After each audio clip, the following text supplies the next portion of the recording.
یو هلک او هغه نازولی و زما رونو نو هغه به په کوڅو کې غلی غلی ګرځېده. نو د هغه نه یو ورځ پلار تپوس وکړو وی بچی ته ولې په دې کوڅو کې غلی غلی ګرځې؟ نو هغه ورته وی بابا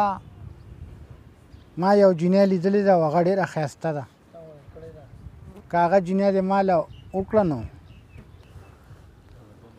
ده ورته وی ښه بس دې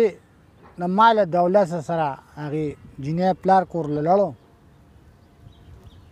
هغې ته یې وی چې موږ سره خپلولي وکړې لنډه دا ده چې هغه جینۍ د هلک له کوېدن کړه چې کوېدن کړه نو یا کال پوره شو یا شپږ میاشتې پوره شوې هر څه چې وشو خو هغه جینۍ دې سړي را واده کړه چې را واده کړه نو دې جینۍ به بیا شور پکړ او د خاوند ته وی چې جدا کیږو په یو هګۍ باندې به ګزاره کوو دا نوی واده چې سړی وکړي دا ښځه ورته ډېر دغه کوي یاره هغه مور یې غریبه چې ونه هغه د جنګونو دغه نه چې ناجوړه شوه سر به یې څه وکړم خو مور یې مړه شوه چې مور یې مړه شوه نو هغه خو د سفر په لویه لاره لړه اوس په دې کور کې دا بابا یوازې پاتې شو اوس دینګور بار وخت په دې بوډا باندې شکایت کو چې دې ما ته ګورېږي او دې ټوخېږي او دې داسې کوي دې هغسې کوي دې زوی ورته وی او دې جز دا بوډا به چې سر پاسېده نو دې به د لور او ناړی به یې واغسته د غر په لور به تنو خشاک او ساګ ماګه دا څیزونه به یې کور ته راوړله دې زوی ورته وی ښځې خاوند ورته وی ښځې ته چې خفه کېږم نن به یې ترنه خلاص کړم وی ښه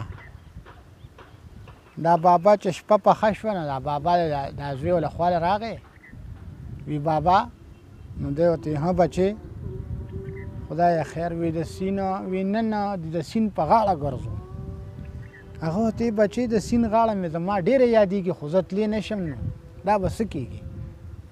هغه ورته پلاره را پرنجارو شه نو بس جو دا بابا را پرنجارو کو د سیند غاړې له راوست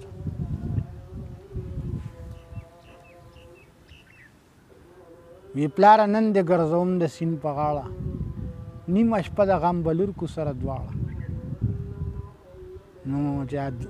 دولۍ خواله یې بوته وی پلاره دې دولۍ ته دې غورځوم وی نه بچې وی که بوځې نو ما هغې دولۍ ته بوځه چې خپل پلار سره یو ځای شم بې تپوسه پلار یې وویل زه ستا په شان نادان وم خپلې ښځې لمسولې ستا په شان وم نو ما سپین ږیرې پلار د لاسه ونیو او دې دولۍ ته مې غورځولی نو ده ورته وی بابا دا دې څه ووایې وی او که نه وی بابا که زما نه پیدا شي وی بچې دغه دا خو لار ده وی دا به ستا هم دغه علي که نه نو بس د بابا زر زر چې نو مخ په مخ کول که بیا په شا باندې راواړه راوسته کور ته ښځې ته یې وی وځه د دې کوره ځه هغې ورته وی زما په نسوو توبه ده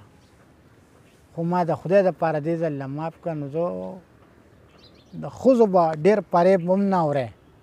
دا مې ته یو لنډه غونته کیسه د علي حیدر صاحب وکړله د جوشي